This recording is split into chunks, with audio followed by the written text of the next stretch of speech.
Então, pessoal, eu deixei aqui alguns relatos aqui nesse vídeo aqui do Rodrigo Silva. O Rodrigo Silva, ele tem uma excelente explicação aqui, né, sobre o oitavo rei, né, ou o oitavo reino. Só que a gente tem que entender uma coisa. Se por mais que antigamente os profetas usavam figuras de figuras mitológicas da época, como o dragão de 7 cabeças, né, para explicar algumas coisas, né, nós temos que compreender a própria explicação dele aqui, quando é falado de Nabucodonosor, que ele era a cabeça, então ele está representando o reino dele, mas ele é um único representante rei, como sendo a cabeça, tá? Então, se tratava ali apenas do Nabucodonosor, por mais que ele usasse o reino dele para fazer as maldades dele, se tratava de um homem. Então nós poderemos esperar a besta e o falso profeta como sendo homens, porque as descrições é de que serão lançados vivos dentro do lago de fogo e enxofre. Uma outra questão é que no futuro, aqui onde nós estamos, nós temos que entender que não se trata apenas de figura de linguagem, porque nós estamos na era do Espírito Santo, nós temos poder no nome de Jesus e os poderes das trevas foram totalmente revelados a nós. Ou seja, nós hoje entendemos que aquelas figuras todas eram representadas por Satanás e seu reino. Naquela época eram colocados como figuras, né, que não se sabia bem que significava o império das trevas. Então nós temos que ver as coisas da perspectiva do Novo Testamento, porque essas revelações estão em uma época em que Jesus já veio, já garantiu eternidade, já teve uma série de transformações espiritual. O próprio homem foi tirado do império das trevas, do próprio cristão, e foi transportado para o reino do Filho. Eu digo cristão porque são os que se interessam por esses assuntos e conseguem aceitar esses assuntos, tá? Então, o falso profeta, ele está no singular e ele vai ser destruído por Jesus. Ou seja, você tem a besta e o falso profeta e você tem uma imagem que toma vida, né? Só que esse falso profeta, ele engana de uma forma que ele usa poderes celestiais. Se possível, fará fogo descer do céu, operará sinais e prodígios. Uma coisa diferente do Antigo Testamento, onde não foi permitido a besta, ou as bestas, né, utilizar-se desses poderes. Tá?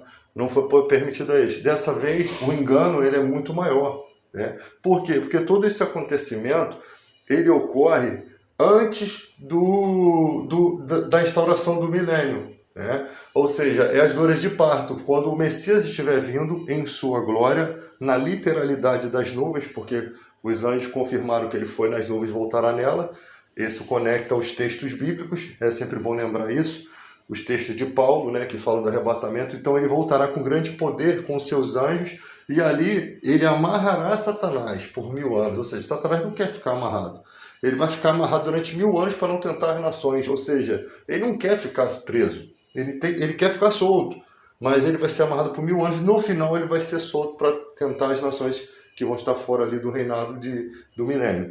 Então, nós percebemos que as profecias têm que abordar uma situação diferente, totalmente programada e baseada no Novo Testamento e nas questões espirituais que nos foram reveladas. Tá? Tanto o poder de Deus na terra, do nome de Jesus, tanto esse poder estando no ser humano. Né? E o Espírito Santo dando esse discernimento. O fato deles serem lançados a besta e o falso profeta, e o fato de Jesus destruí-lo com sopa de sua boca, temos que analisar o texto para ver se Jesus está destruindo um reino ou um ser. Ou um reino, né? Que eu falo um reino que está conectado entre a besta e o falso profeta, e diz que a besta dá poder para esse falso profeta, ou se trata de dois seres, um ser que, eu sempre uso a simbologia da deusa indiana lá, vamos supor que aquela deusa indiana tomasse forma de vida e ela estivesse nutrindo com poder uma espécie de Dalai Lama, por exemplo. E aquele Dalai Lama, que parecendo humilde, falasse como dragão, né? Falasse com palavras de maldade, ou seja, ele tem aparência de humilde, mas as ações dele são perversas. Tá? O que não se espera de um verdadeiro profeta de Deus, de um verdadeiro Messias. Tá? Então, a gente tem que entender se trata de um ser, porque se foram lançados a besta, está no singular, a besta e o falso profeta foram lançados vivos no lago de fogo que arde em enxofre. Ou seja, eles são lançados para se perderem para sempre. Eles são destruídos com a vinda de Cristo.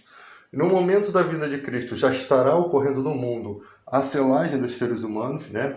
As pessoas que só vão poder comprar e vender com a marca da besta. Tá? Eu estou tentando simplificar para a gente poder tentar vir do racional para o espiritual. Tá? Estou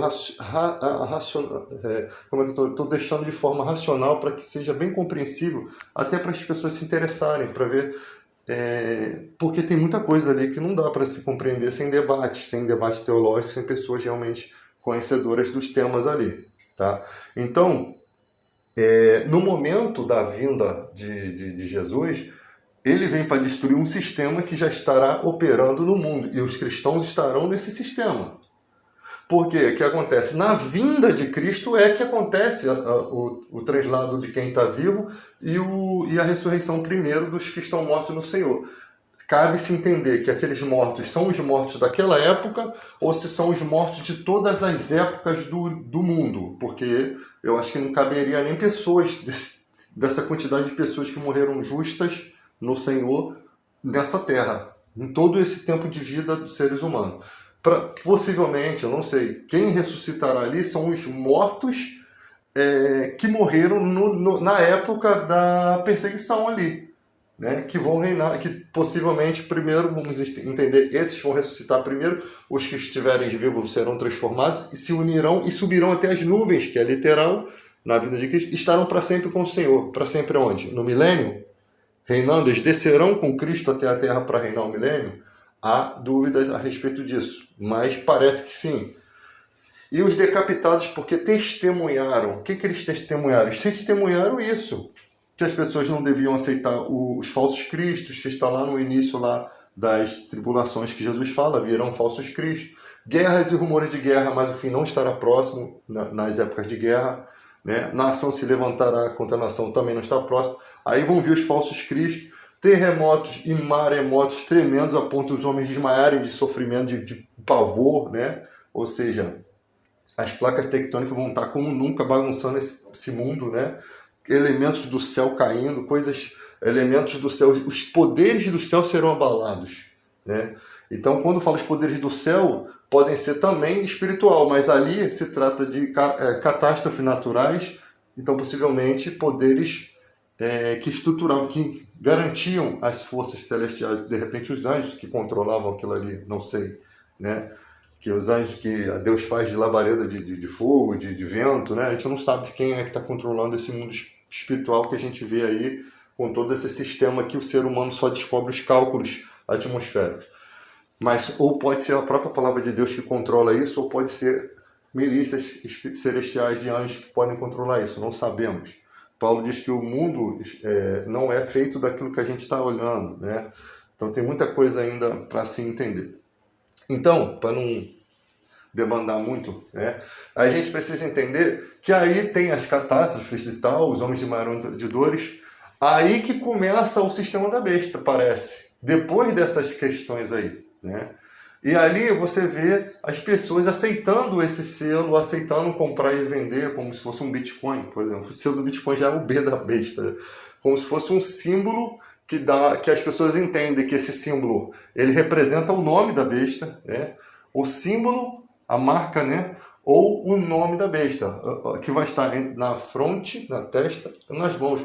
Lugares práticos para serem observados, né? Você vai olhar uma pessoa que vai ter aquela identificação e aquilo na mão pode servir para compra, na testa pode servir para identificação e na mão pode servir para fazer a compra. Porque o modo prático daquilo ali só vão poder comprar e vender com aquilo, ou seja, aquele símbolo tem uma praticidade. Ele tem uma forma prática para ser utilizado. O símbolo é sinal de que adorou a besta, de que respeita o sistema da besta, que ama a besta lá, como se fosse um deus, e que por isso tem a marca, né, pertence a ela, pertence ao reino, corresponde a tudo que ela fala, possivelmente ele vai requerer adoração cotidianamente, e aquelas pessoas vão ter aquela marca, Quem tiver que ser morto vai, quem tiver que ser pro cativeiro vai, quem for morto à espada vai morrer à espada. Por quê? Espada é guerra, é tipo de morte, não importa como, mas a palavra espada ali pode representar lutas de espada, ou seja, o fim da tecnologia, não ter arma e ter só espada, mas eu acho que isso daí é meio surreal. Mas pô, ali dá a entender que quem lutar contra o sistema da besta, né, quem usar da espada, quem usar da força, vai morrer da mesma forma, porque o sistema está entregue à besta. É permissão de Deus esse acontecimento. Então, quando Jesus vem, o que ele vai fazer? Ele detona a besta, o falso profeta, ele faz renascer novamente os decapitados que testemunharam, né? Os decapitados, não diz de que nação são, eles testemunharam contra a besta, não aceitando a marca, eles vão ressuscitar, eles vão reviver, né? Eles morreram, eles revivem, e eles se tornam reis e sacerdotes, né? Na época do milênio, para reinar com Cristo, mas sobre eles a segunda morte não tem mais poder, perdeu, eles não morrem novamente, tá? Então, tem muita coisa para ser estudado aí, tem muita coisa para ser entendido. Fala de Roma como baseada sobre as 7 colinas, Lisboa também está sobre 7 colinas. Mesmo que aquelas partes continentais ali não façam parte dos dados históricos da Bíblia, elas podem fazer no futuro, né? E ser representado como uma espécie de Roma. Mas realmente Roma está caracterizada ali. Agora, são reis? Não são papas. Papas não são reis, tá? Papas não são donos de impérios. Eles guiam, conduzem uma religião, mas eles não são reis, tá? Então, tem um estudo do ano 313 depois de Cristo, que parece que aquilo ali se tratava de um tratado entre imperadores, né, para devolver os lugares de culto dos cristãos que foram perseguidos e mortos, né, na época, e ali acaba toda aquela guerra. Aquele período do ano 70 a 135, o período também dali de Roma sendo queimado e os cristãos sendo acusados, todo esse período está dentro dessas esferas aí.